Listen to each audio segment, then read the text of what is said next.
Hi, this is Dochterman with high flow fuel injection, and this is part 2 of my video on cylinder head porting. Uh, a little trick to take care of a spot that's unreachable with a die grinder. Um, After you've started to use your cartridge rolls and smooth things out, there's an area inside the intake ports, and after you've ground everything down and you're smoothing with your cartridge rolls, you can get in from here and here, so it ends up leaving a kind of a sharp spot right in this area. And your tooling being rigid the way that it is, the way that it has to be, you cannot get the right angle to take care of that, to make that round and a nice easy transition. So I'm going to show you a way to take care of that. It's pretty slick, and it does a real nice job of getting rid of that sharp little angle there. So here's basically what it is. I'm going to set up my camera quick.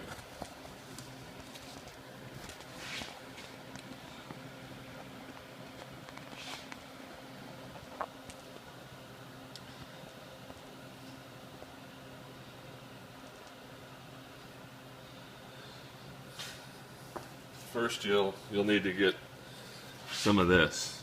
It's 80 grit. This is 3M brand. It's abrasive cloth sanding roll. I believe it's about 3.5 yards. Looks like this. Just a basic strip of sanding cloth. Like I said, 80 grit. You run it through your intake port and in through your bowl area, and you can kind of feel in here where you got that little ridge that was made by your die grinder, your cartridge rolls, that you just can't get to.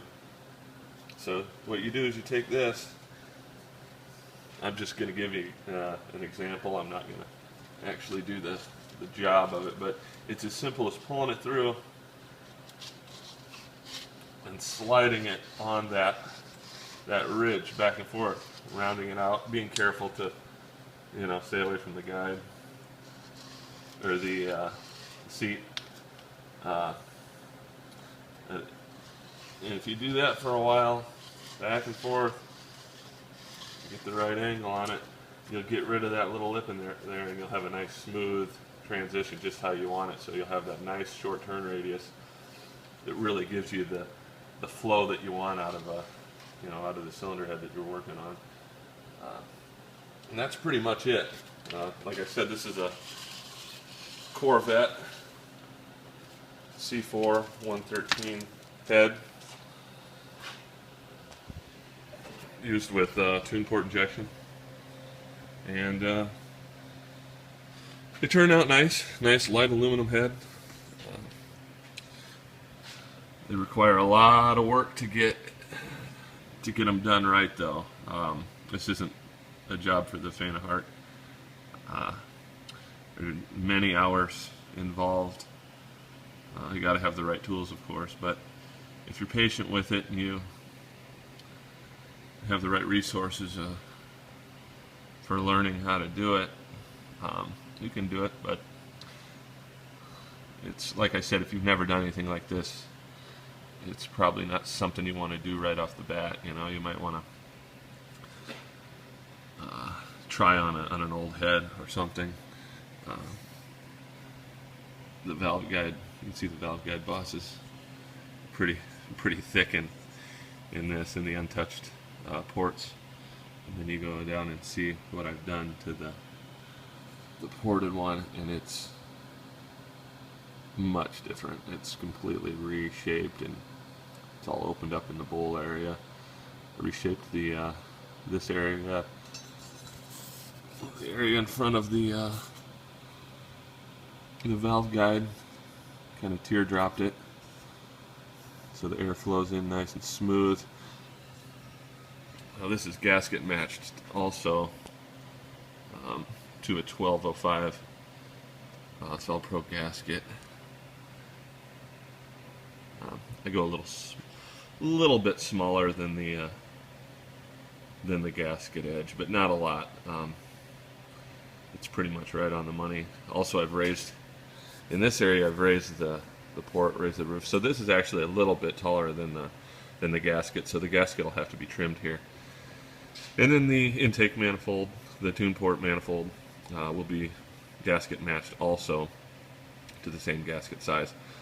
But the intake port outlets will be slightly smaller than the inlets here on these ports, because otherwise you wouldn't want the intake port to be bigger, you know, on the intake manifold, because then you'd have a lip.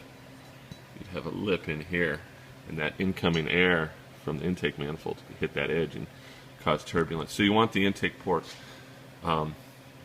outlet to be somewhat, just slightly smaller, just so the air flows right into the inlet on the heads nice and smoothly, and that'll make for a really nice flowing head, especially with, you know, raised, you know, the raised roof. It's all been opened up in here. You know, it's not hogged out. You don't need to hog it out. You just kind of reshape things and take material out where it needs to be taken out. Straighten this a little bit. You can't go too far. It's not real thick in here. You have the push rod area, so you don't want to go too deep. But straighten that out somewhat. Kind of give it a nice smooth radius. And then this other side, keep nice and straight. But yeah, these heads turn out really nice. But like I said, a lot of hours involved. Worth the time and effort when they're done, because you'll see a really nice improvement, especially with a ported manifold. And I port the intake manifolds and runners, plenums, and all that stuff. I offer reasonable prices. You can find me on eBay, High Flow Fuel Injection, and of course Facebook, High Flow Fuel Injection also. Check out my other YouTube videos. I've got a bunch. Trying to get some more on. Had some requests, so I just thought I would show you this quick tip that really makes a nice difference, and it's fairly easy to do. Actually, it's very easy to do. Just to get, you know, the last bit of effort, you know, that you need to do to get it right. So yeah, it's just a simple sanding cloth. I got this on, I think I bought this on eBay, $8 or $9. But yeah, that'll take care of the that issue, and then you can be on your way with the rest of it. That actually is, you know, probably the last thing you should do, obviously, because you've already gone through the carbide and the sanding rolls, and that's just kind of the last little thing that needs to be taken care of. Get rid of that little edge. Make it nice and smooth. Nice smooth transition, and you'll have a hot running car. So if you have any kind of questions, or if you'd like to have something ported, you can contact me here, or Facebook, or eBay. Like I said, I'm Dochterman with High Flow Fuel Injection, and thanks for checking out all my videos.